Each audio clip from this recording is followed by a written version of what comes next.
Hi, and welcome everyone to our monthly webinar series where we discuss a variety of topics that directly influence your business. My name is Charles. I'm the Director of Business Development at iTernal Networks. As a heads up, we are going to mute everyone for the purpose of today's webinar, but we do enjoy your participation in our polls and our Q&A. If you have any questions, please type them in the chat box, and there will also be a raffle at the very end of our discussion. So please stay for the entirety of the webinar. I am very excited to listen to today's discussion. Today we'll be talking about the dark web and how to manage your risk. I'm joined with Michael Kennett, founder of iTernal Networks. And Mike, would you like to tell our viewers a little bit more about iTernal Networks and introduce our guest speaker? Yeah, I would love to. Great. I started iTernal Networks 11 and a half years ago. It's hard to believe it's been that long. It started out as just me looking to provide technology and security solutions for small businesses around the Las Vegas area, and it's grown quite a bit since there. We've got a team of 8 now, and we are very passionate about what we do. Our mission statement is to help to create safe and secure places for people to do what they love. And so we love technology. We want to take care of technology. We want to do the security and allow our clients' businesses to focus on what they love to do. And we have a variety of different vendors that we work with to help us in that mission. And Kaseya is one of those. And we're super excited to have Kim here with us today. She represents Kaseya. We actually use a variety of their different products to help with our security offering. She's going to talk specifically about some of those, particularly about dark web monitoring and some of the threats that are out there and how we can help you be aware of what's going on. Kim, I'll go ahead and turn the time over to you. Thank you. I appreciate that. I'm going to go ahead and share my screen here, and hopefully this comes across all right. I'm really excited to be here today and appreciate iTernal Networks inviting me to take a look outward, right? We're going to be talking about those external threats today, specifically the threats posed to organizations by the dark web. So look, I think everybody by now is pretty accustomed to seeing the stories about data breaches, right? It feels like anytime we turn on the news, there's always a story about a new company that got breached, how it's affected millions of users and included all kinds of stolen data that's now for sale on the dark web. The thing is, I worry that these stories have become so normalized and prevalent that we've become somewhat immune and maybe even desensitized from those threats and potential impacts of the breaches. And I'm afraid that we maybe feel a bit insulated and think that maybe these breaches only happen to the big guys, right? But the fact is that small to medium-sized businesses are just as big a target as those bigger companies, since the perception is that sometimes they have lesser cyber defenses and still have access to lots of valuable employee and customer data. So with all this in mind, we're really going to talk about how cyber criminals operate within the dark web, how they're buying and selling stolen data and what they can do with that data. And of course, we want to offer some tips and advice on how you can protect your organization from those external threats. So to start out, I wanted to give you an idea of exactly how these breaches are happening, how these cyber criminals are stealing data to turn around and then sell it on the dark web. So what we're looking at here is a breakdown of the different ways that breaches occur. What I'd like to point out here is that the majority happen because of compromised credentials, right? That is stolen employee email addresses and passwords. So take phishing, for example. We've all seen those phishing scams, right? Those fake emails that appear to be sent from a legitimate company and then ask victims to provide some sort of sensitive information, usually through a link that looks like it's going to go to the company's website.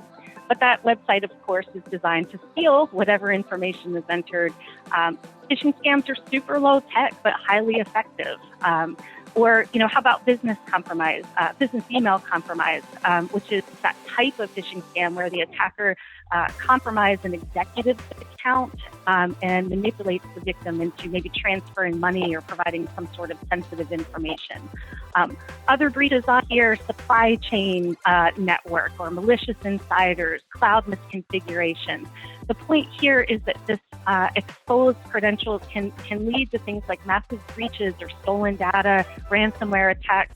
But whether through a phishing email or a rogue employee or out to do harm or maybe unintentional mistake by someone in the supply chain, a lot of that starts at that human level, and a lot of it can have some pretty major implications. So to dig into this just a bit, I wanted to talk about how employee credentials can lead to a breach. So what we're looking at here are 9 key functional areas of any business, right? From HR and payroll, email, all the way to banking and finance, social media, and so on. What I'd like you to do is maybe think about all of those places where your employees are visiting to do their jobs, right? All of those places where they're creating accounts, places where they're using their work email address, and then they're creating a password. Maybe you're using some of the companies listed here, maybe you're using some others, but regardless, I'd like for you to honestly consider if your employees are creating unique and hard to crack passwords for every single site that they're using. Because that's where the data on the dark web can really come back and hurt your organization. When these accounts are connected by common emails and passwords, and when users are maybe using the same or a variation of the same login credentials across multiple sites. Cyber criminals are banking on the fact that a lot of us are using the same password on multiple sites. So when an email is and password are exposed, they're going to test that combination across hundreds, if not thousands, of popular sites to see if they can get access. So if I'm using, let's say, Staples for my online office purchases, and I'm using that same password somewhere else, and Staples experiences a breach, that's trouble, right? If I'm using that same password maybe at Bank of America where I do my banking, or maybe at Dropbox where I've got sensitive company data, or worse yet, worst of all, what if I'm using it on the network? So I'd really like you to think about all of those accounts that your employees are creating and answer the hard questions around whether or not they're using good password hygiene. And don't forget about all of those external sites that ex-employees had access to. I think it's important to point out that sometimes we can be really good at turning off permissions for internal applications and sites. But when an employee leaves an organization, we often don't think about all of those external sites that they had access to, all of those external accounts that stay active long after an employee has left the company. You can see how the potential for damage can really increase from just that single compromised username and password, and how exposures can almost have like a domino effect. It leads to things like downtime, damaged reputation, loss of revenue. Ongoing monitoring of the dark web can really help. It provides that external threat intelligence so that you're aware of any exposures from these third parties that affect your employees. And if you're wondering, what can cyber criminals do with that stolen data? Unfortunately, they can do quite a lot with that. Stolen credentials can be used to send spam from compromised email accounts or to install malware on compromised systems. It can be used to compromise other accounts or to steal sensitive data, even to steal identities. So we're seeing year-over-year increases in data breaches that involve stolen employee credentials. So it can be helpful to think about cybersecurity through what is referred to as the zero trust framework. This concept of zero trust is really the acknowledgement and belief that everybody has been compromised. Because if we operate under that assumption that we've all been compromised, we can then shift our focus to access management. That is, making sure that the right people have the right secure access to the right machines with the right privileges, and of course, at the same time, are monitoring for those compromised credentials and external threats. So this framework really allows us to manage individual access so that we can identify and address any gaps. But even beyond that, zero trust really allows us to also work towards alignment with compliance laws, which really tell us how we should approach security and access management. Because as we think about cybersecurity, I think we have to mention that compliance piece. I don't want to spend a ton of time here. We could probably have a whole nother webinar just on compliance. But it's important to note here that compliance is mandatory and that even small to medium-sized businesses have to follow state laws and regulations related to data protection. So compliance and privacy laws really make it so that cybersecurity is no longer this nice to have thing, but rather is something that's required. So I wanted to circle back and spend just a few minutes talking about phishing attacks, since they are becoming increasingly effective and sophisticated. We certainly continue to see year-over-year increases in phishing scams, but it's picked up even more during the COVID pandemic. The FBI issued a warning all the way back to last April, warning about an expected increase in phishing scams. And unfortunately, that warning has become a reality. During the pandemic, cyber criminals have been able to really capitalize on all of the uncertainty and rapid changes and just overall disruption that makes us even more susceptible, right, to phishing scams. So a lot of us are accessing information in different ways and at different times than normal. And so those bad guys know that we're probably less likely to take the time to really examine a message and make good decisions about it. So not surprisingly, we've seen some COVID-related phishing scams. We've pulled some real-life examples that we could share with you today. This one looks to come from the CDC. We've pointed out some of those telltale signs that this is a phishing scam, that fake email address, overly generic greeting, some fraudulent links there. But these messages are really timely and very relevant. And so I think for, that distracted user, they can be really effective. Another quick example, this one appears to be sent from an internal employee, right? It's tailored to a specific company, in this case, Miller Supply. Could be very, very compelling again, but again, if we're looking super, super close, we can tell that this is fake as well. So why limit phishing scams to emails, right? We can also carry those attacks out by text message on our cell phones. We've always got our cell phones on us. How easy is it to click without thinking? And so cyber criminals have embraced our cell phones as another attack vector. So yes, the bottom line is phishing scams are getting sophisticated and targeted and really tough to detect. But there are some steps that we can take to really identify those scams. We've all been focused on good hygiene and washing our hands. And the CDC recommended those 20 seconds as we're washing our hands. What if we applied that same 20 seconds when examining an email, and we take that 20 seconds and look for those telltale signs? This is a list of some of those things to look for. See if that message includes that overly generic content or greeting. Be sure to look at the entire email address. Always look to see if it does have some strong demands for action, right? Check all the links.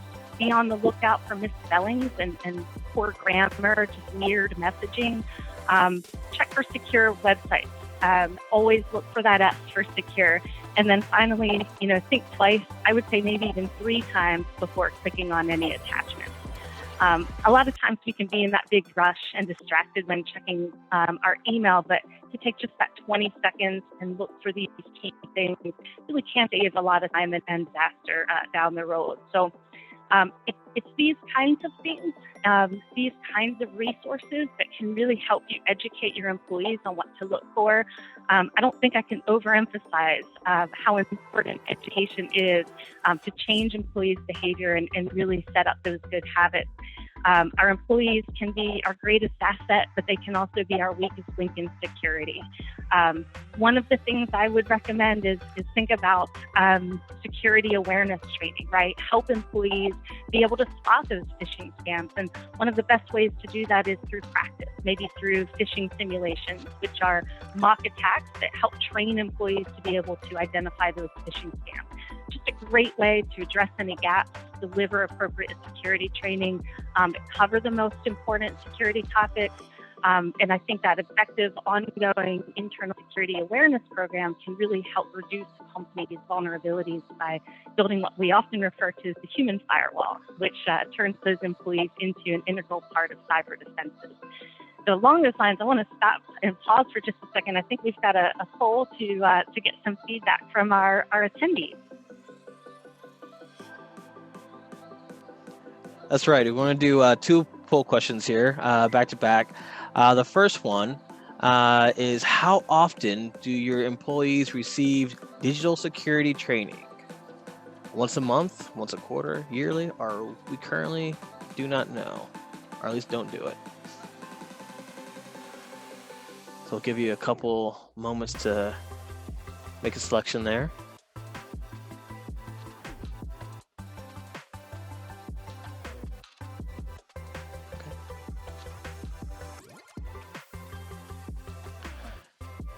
And our second question. So Charles, let's share those results real quick. I just like Sure. to so you can see. So it looks like currently half of you that answered are not doing security training. A small percentage are doing it monthly. That's excellent. If you guys are doing monthly trainings with your staff to keep them up to date, that's awesome. And it looks like a few also are doing yearly. That's great. The second poll question is, have you ever had a dark web scan assessment done for your business? First question, answer yes, no, not sure, or we have not done one, but would like to. Give you a few more moments for that one as well. So far, we've got an even race between yes and not sure. So Kim's going to talk a little bit more about that next. So those of you that aren't sure, she can help explain what it is and how it can help. Yeah, absolutely. So really interesting results there, and definitely some things to consider there. Regarding the first one, that security awareness training piece, we're kind of talking a lot about these phishing scams because they are one of the easiest yet most effective ways that employee data is stolen. In fact, I wanted to just point out how easy it can be to launch these attacks. What we're looking at here is a phishing kit that can be purchased on the dark web. It really includes everything that the bad guy needs to launch a successful phishing attack.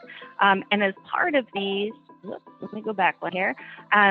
The websites are cloned, so it includes these fake websites, and this is the side-by-side comparison of the actual Facebook landing page and the landing page included in one of these kits. And I don't know about you, but it's really tough, virtually impossible to tell the difference, and you really have to be looking closely to be able to discern the real from the fake. And I think because these kits are available, because they make it so easy to put together these attacks, it can be really a compelling business proposition for people looking to profit off of stolen data. Talking about that dark web piece for just a second, we've talked about the dark web scans and how that shows all of the compromises that's available or exposed on the dark web. The dark web is that part of the internet that's intentionally hidden, right? And it's inaccessible through standard browsers and methods.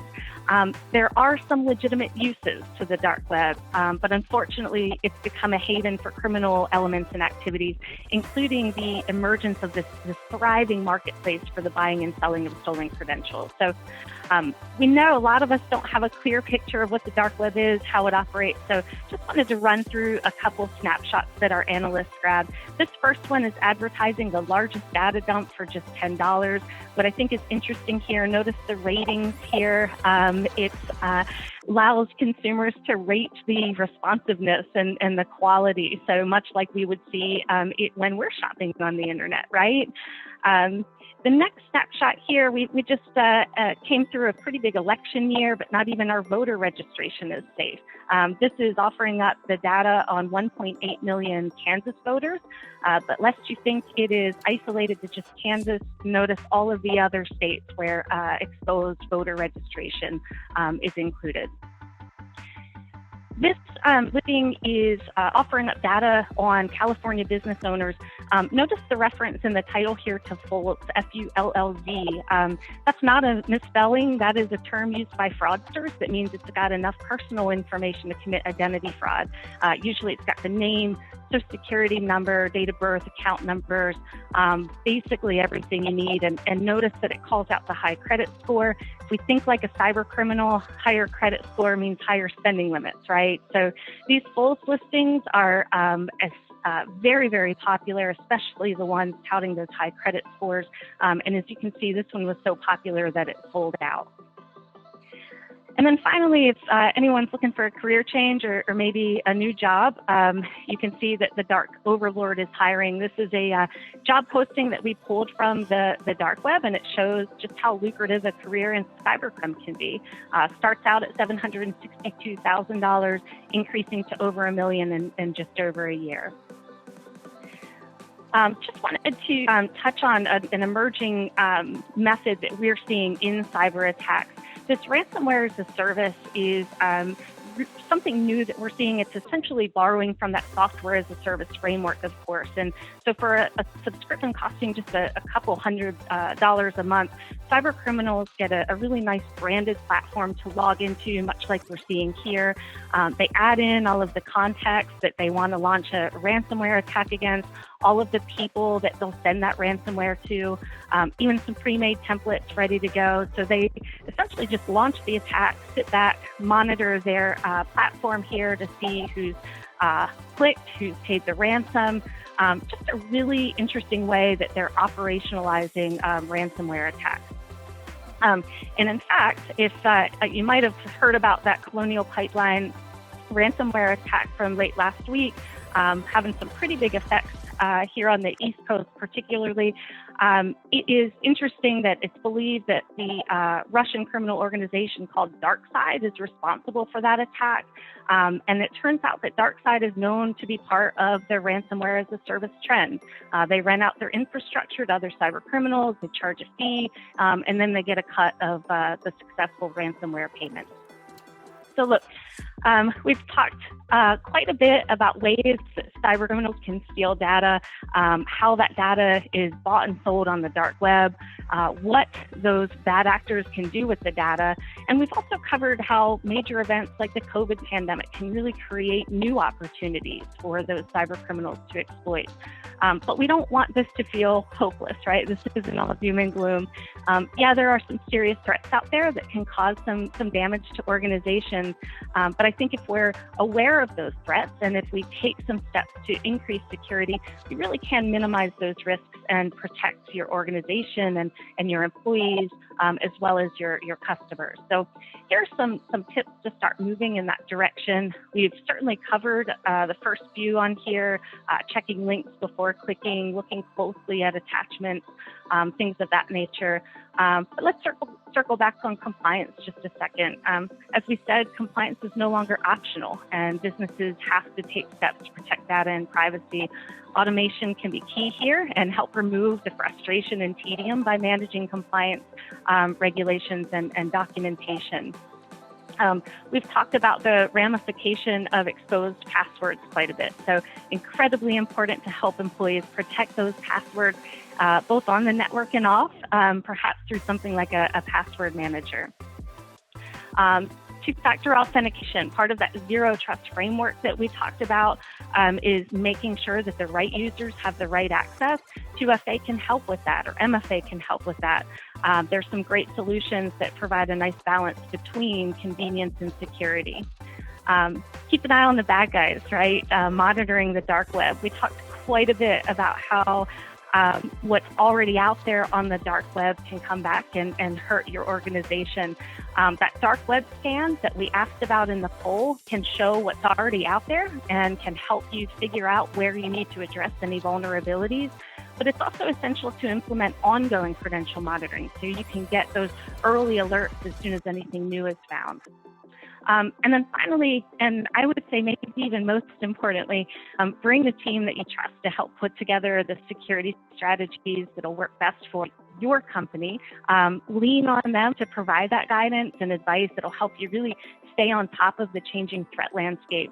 Cybersecurity isn't a one-size-fits-all solution. It's ever evolving, just like your business. So definitely encourage you to get some help in figuring out where you are today and figure out ways to get where you need to be. So I know Michael, Charles, and the team are ready to help with that. So with that final thought, I'll turn it back over to Charles to wrap up, address any questions, and all that good stuff. Thank you. I appreciate it. That was a wonderful presentation.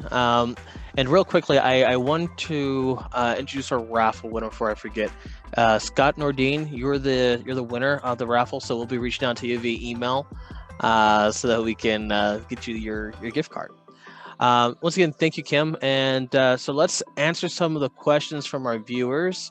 Now, if we are unable to get to your questions during the course of this webinar, we'll be responding via email as well. So let's go to our first question.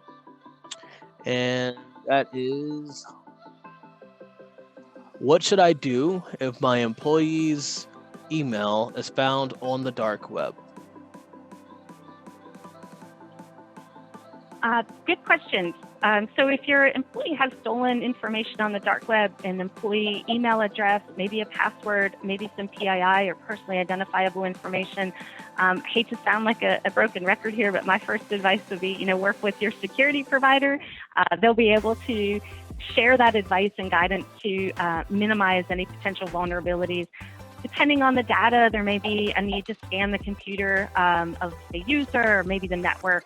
Maybe some security checks may need to be completed. But for employees, especially if there's a password alongside that email, which oftentimes there is, the guidance, of course, would be to immediately change that password on every account where it's being used and any variation of that password. So we really advise, make a list of all those websites where the password is used, log in, change it, create unique passwords for every single site.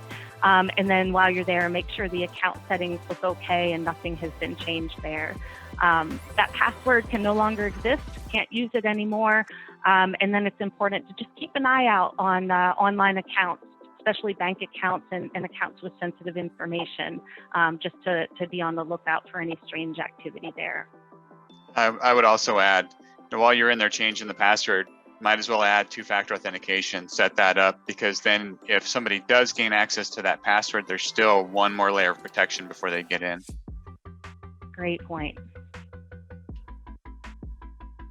Another question is just a general overview.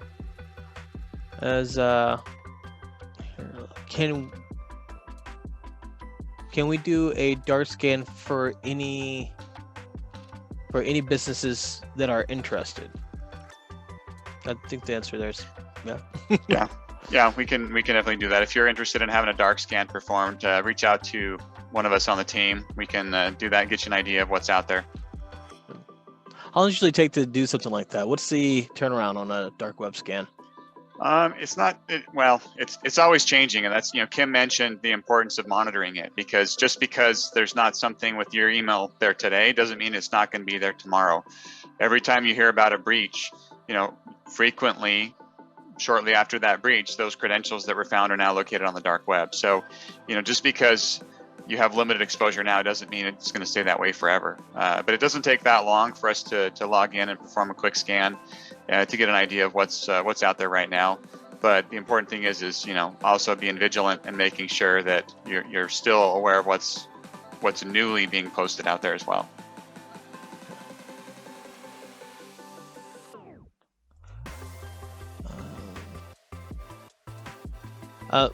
I guess another kind of just a general overview question is, what is the I guess idea of a policy behind doing dark web scanning? What's the general? It sounds like he's asking more so. What is the general way to go about developing a policy or plan for doing dark web scans? Well, I can answer that a little bit with what we do for our clients that have that service. For those that we provide the service of dark web scans on an ongoing basis, we provide an upfront report, very detailed, that shows PII information, password information, email information, where it was originally posted, where the breach came from, if it's known, and we provide that. And then on an ongoing basis, we have software that's constantly monitoring the dark web, and if something new is posted, it notifies our team. We can then notify you, hey, this was recently found. Here's the information. Here's the website that it's associated with, and work with you to make sure that you're changing passwords and implementing any additional steps to keep that account protected. Awesome. So that kind of wraps up our Q&A. We're kind of coming to the end of our 30-minute time frame. So this is great. I think if there's any other questions, please just, like I said, send us an email and we'll try to get back to those questions as soon as possible. Thank you again, everyone, for joining us. You will be receiving an email for a follow-up consultation, and we'll be linking the recording to this video to the email. You can learn more about managing your digital risk by visiting our website and scheduling a consultation with one of our experts. If you have any further questions about this topic or want advice about your company's risk, you can follow a link as well inside of the email to book a strategy session with us. So next month, we'll be doing a presentation on how to better collaborate using Microsoft Suite. That's actually not going to be next month. That's going to be at the very end of the month. In 2 weeks. So yeah, make sure you check in and join us for that. I'll be hosting that one. We use Teams quite a bit and be talking about how it can help your business. I'd like to thank Kim for joining us. Kaseya has been a great partner over the years. Great products that help us to protect our clients. So thank you. Thank you. Take care, everyone. Thank you.